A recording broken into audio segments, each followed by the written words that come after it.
नमस्कार, मी सौरभ कोरटकर. जय महाराष्ट्रमध्ये आपलं स्वागत. आता आपण बघूयात काही राजकीय बातम्यांचा सुपरफास्ट आढावा.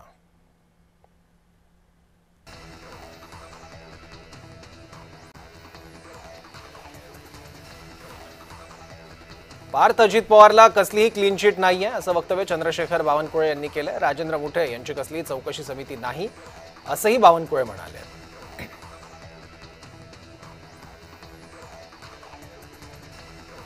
तहसीलदार सूर्यकांत येवलेला अटक करा अशी मागणी अंजली दमानिया यांनी केली आहे. अजित पवारांना राजीनामा द्यावाच लागेल असं वक्तव्य अंजली दमानिया यांनी केलं. उपमुख्यमंत्री एकनाथ शिंदे गुरुवारी बिहार दौऱ्यावर जाणार आहेत. बिहारच्या शपथविधीच्या कार्यक्रमाचं एकनाथ शिंदे यांना निमंत्रण मिळालं असून नितीश कुमार यांच्या शपथविधी सोहळ्याला एकनाथ शिंदे हजर राहणार आहेत.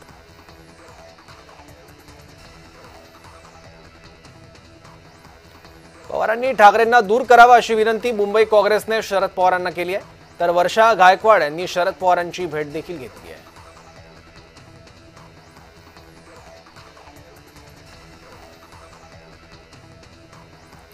राज्यातील 246 नगरपालिका आणि 42 नगरपंचायतींची निवडणूक 2 डिसेंबर रोजी होणार आहे. या निवडणुकीसाठी 17 नोव्हेंबरपर्यंत 51,072 अर्ज प्राप्त झाले असून नगराध्यक्षपदासाठी 4,198 अर्ज प्राप्त झाले आहेत. सर्वाधिक 11,811 अर्ज हे छत्रपती संभाजीनगर विभागातून आले असून अर्ज मागे घेण्यासाठी 21 नोव्हेंबरपर्यंतची मुदत आहे.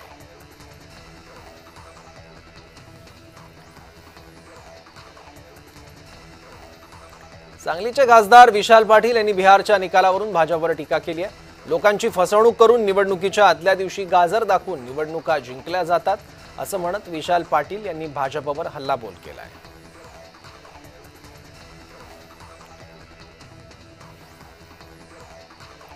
नागपूर जिल्ह्यातील काँग्रेसच्या गटबाजीला कंटाळून 221 पदाधिकाऱ्यांनी सामूहिक राजीनामे दिलेत. नगरपंचायत नगरपालिकेत मनमानी झाल्याचा आरोप करत वाडी पालिका क्षेत्रातील काँग्रेस कार्यकारिणी सदस्य आणि पदाधिकाऱ्यांनी राजीनामे दिले आहेत.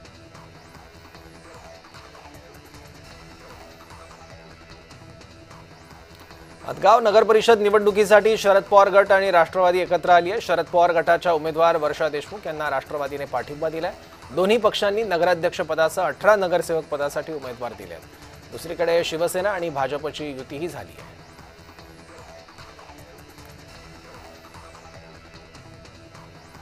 स्थानिक निवडणुकीत मुख्यमंत्री फडणवीस प्रचारासाठी मैदानात उतरणार आहेत. पंचायत समिती आणि नगर परिषदेच्या निवडणुकांसाठी मुख्यमंत्री प्रचार दौरा करणार असून 30 नोव्हेंबरपर्यंत प्रचार सभा घेणार आहेत. तर नगर परिषदा आणि नगरपंचायतसाठी दररोज सरासरी 3 प्रचार सभा होणार आहेत.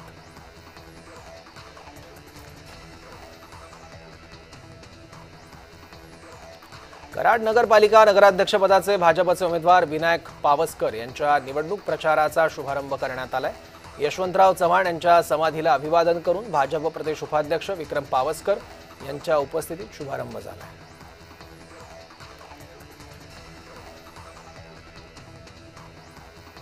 नांदेड जिल्ह्यातील लोहा नगर परिषदेच्या निवडणुकीत भाजपने चक्क एकाच कुटुंबातील 6 जणांना उमेदवारी दिल्याचं समोर आलंय. पक्षात घराणेशाही चालत नाही म्हणणाऱ्या भाजपने एकाच घरातील 6 जणांना उमेदवारी दिल्यानं हा चर्चेचा विषय बनलाय.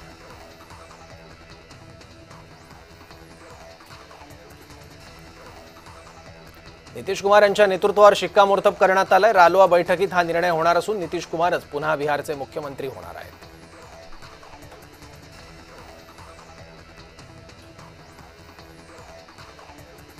नरभक्षक बिबट्यांना आता ठार मारलं जाणार आहे. महायुती सरकारकडे हा प्रस्ताव सादर करण्याची तयारी असून मंत्रिमंडळाच्या आगामी बैठकीत हा प्रस्ताव समोर येणार आहे.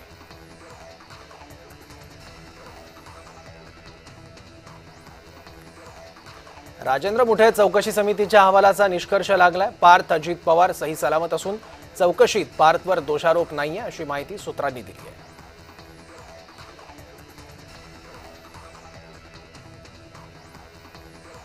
वाशिम जिल्ह्यातील 4 नगरपालिका आणि 1 नगरपंचायत निवडणुकीसाठी दाखल झालेल्या उमेदवारी अर्जाची छाननी करण्यात आली. छाननी प्रक्रिया पूर्ण झाल्यानंतर निवडणूक विभागाने अधिकृत आकडेवारी जाहीर केली आहे. यामुळे आता सर्वच नगर परिषदांमध्ये निवडणुकीची लढत अधिक रंगतदार होणार आहे.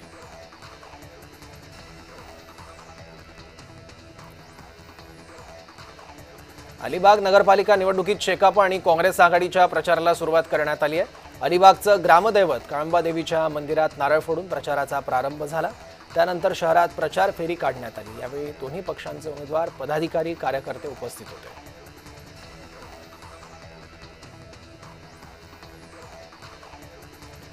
नागपूरच्या बुटीबोरी नगर परिषदेत भाजपचे 2 नगरसेवक बिनविरोध निवडून आले आहेत। बुटीबोरीत प्रभाग क्रमांक 6 मध्ये भाजपचे अरविंद जयस्वाल आणि सविता खंते बिनविरोध निवडून आले आहेत आणि नगराध्यक्ष पदासाठी भाजपकडून दुधे मैदानात आहेत, तर ठाकरे गटाकडून आकाश वानखेडे यांना उमेदवारी देण्यात आली आहे।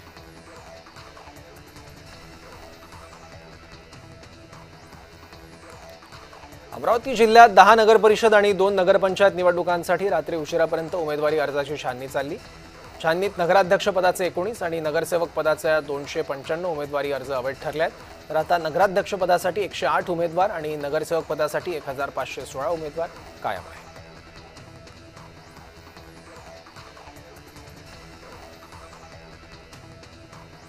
भंडारा जिल्ह्यात छाननीत 218 अर्ज अपात्र ठरले आहेत। नगरसेवक रिंगणात 730 अर्ज असून नगराध्यक्ष पदासाठी 39 अर्ज कायम आहेत।